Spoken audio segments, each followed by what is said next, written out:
الشیطان الرجیم بسم اللہ الرحمن الرحیم قل من کان عدوا لجبریل فإنہ نزلہ علی قلبک بإذن اللہ۔ ان آیات کے شان نزول کے حوالہ سے بات شروع کی تھی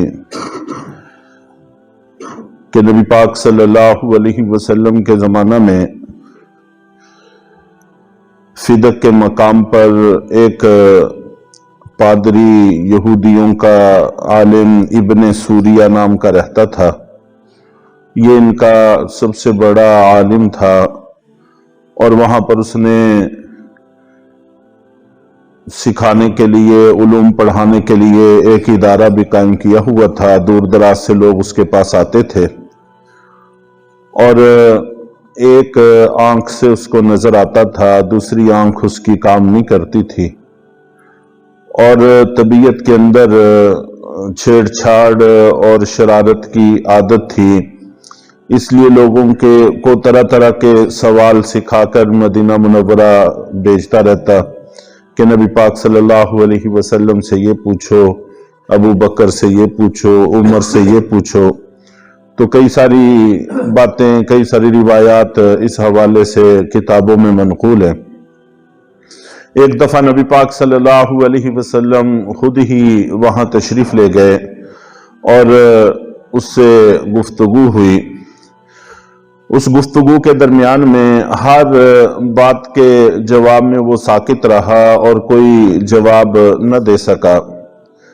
آخر میں اس نے پوچھا کہ آپ کے پاس وحی لے کر کون سا فرشتہ آتا ہے؟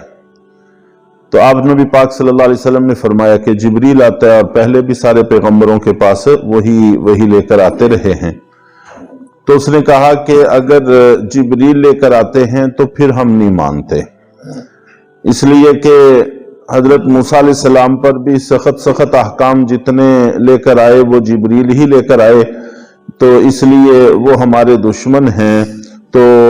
ان کی بات نہیں مانتے۔ البتہ ان کی جگہ اگر میکائیل علیہ السلام لے کر آتے تو پھر امکان تھا کہ ہم بات کو مان لیں گے۔ تو اس پر اللہ رب العزت نے یہ آیات نازل فرمائیں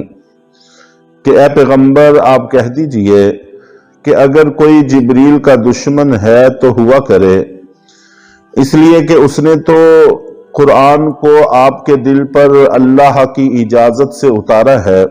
حضرت جبرائیل علیہ السلام اللہ کے حکم کے پابند ہیں اور ایک قاصد ہیں،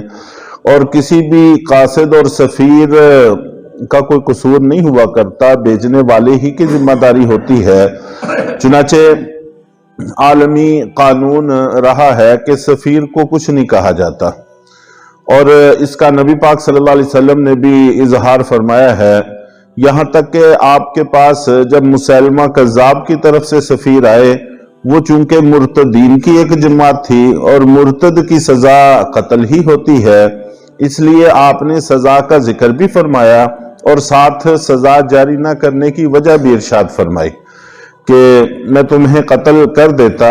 لیکن چونکہ تم سفیر ہو اور سفیر کو قتل کرنے کی اجازت نہیں ہے، اس لیے تمہیں چھوڑا جا رہا ہے۔ چنانچہ ان کو چھوڑا گیا اور وہ واپس چلے گئے،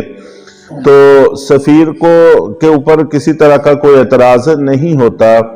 تو حضرت جبرائیل علیہ السلام تو اللہ کے حکم سے آپ کے دل پر قرآن اتارتے رہے، مصدقا لما بین یدیہ، اور وہ قرآن بھی ایسا کہ جو اپنے سے پہلی کتابوں کی تصدیق کرتا ہے، وَہُدًى وَبُشْرَى لِلْمُؤْمِنِينَ، اور ایمان والوں کے لیے مجسم ہدایت اور خوشخبری ہے۔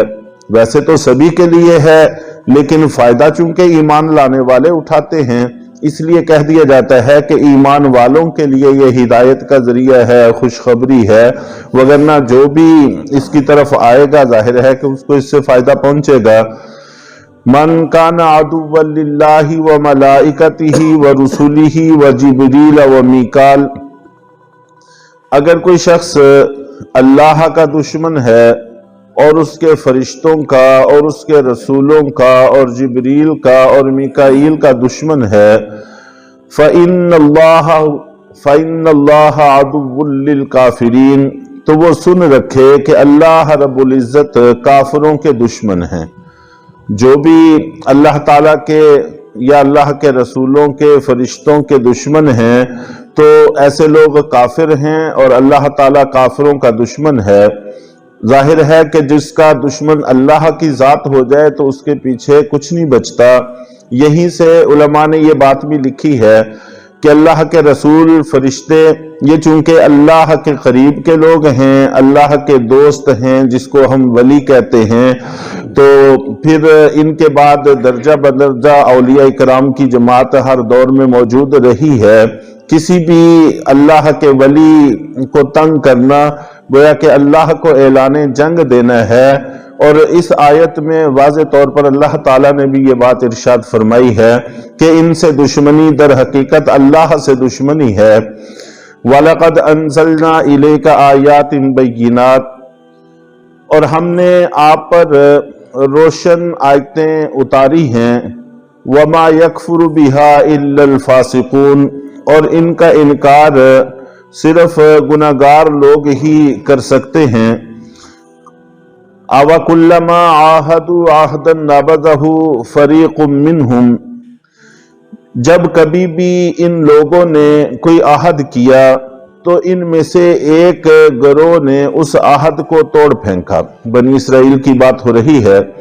کہ جب کبھی بھی انہوں نے اللہ سے کوئی عہد کیا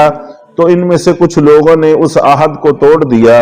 سب کا اس لیے نہیں کہا کہ کچھ نہ کچھ لوگ تو ماننے والے ہر دور میں رہے ہیں۔ خود نبی پاک صلی اللہ علیہ وسلم پر ایمان لانے والے بھی یہود تھے، جیسے حضرت عبداللہ ابن سلام اور اسی طرح دیگر کئی سارے حضرات وہ ایمان لائے اور انہوں نے دین کا خوب کام کیا۔ بل اکثرهم لا یؤمنون، بلکہ ان میں سے اکثر ایمان لاتے ہی نہیں ہیں۔ کچھ لوگ ہیں جو ایمان لاتے ہیں۔ وَلَمَّا جَاءَهُمْ رَسُولٌ مِّنْ عِنْدِ اللَّهِ مُصَدِّقٌ لِّمَا مَعَهُمْ، اور جب کبھی ان کے پاس پیغمبر اللہ کی طرف سے آئے اور انہوں نے تصدیق کی اس چیز کی جو ان کے پاس ہے، مراد تورات اور انجیل ہیں، نَبَذَ فَرِيقٌ مِّنَ الَّذِينَ أُوتُوا الْكِتَابَ، تو اہل کتاب کے ایک گروہ نے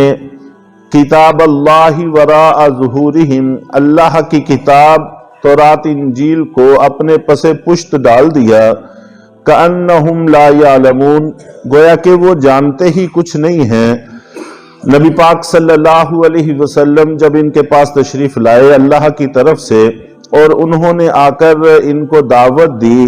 اور نبی پاک صلی اللہ علیہ وسلم کے بارے میں تورات انجیل کے اندر واضح طور پر موجود تھا، جس کو یہ جانتے بھی تھے،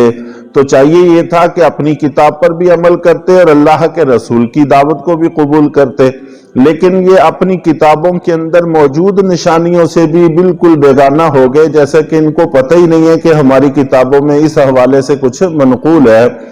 ان کی کتابوں میں واضح طور پر محمد الرسول اللہ کے لفظ بھی موجود ہیں،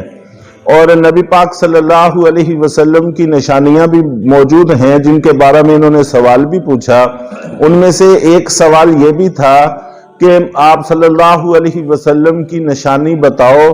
تو آپ نے فرمایا کہ تمہاری کتابوں کے اندر یہ موجود ہے کہ جب میں سوتا ہوں تو میری آنکھیں سوتی ہیں، میرا دل نہیں سوتا۔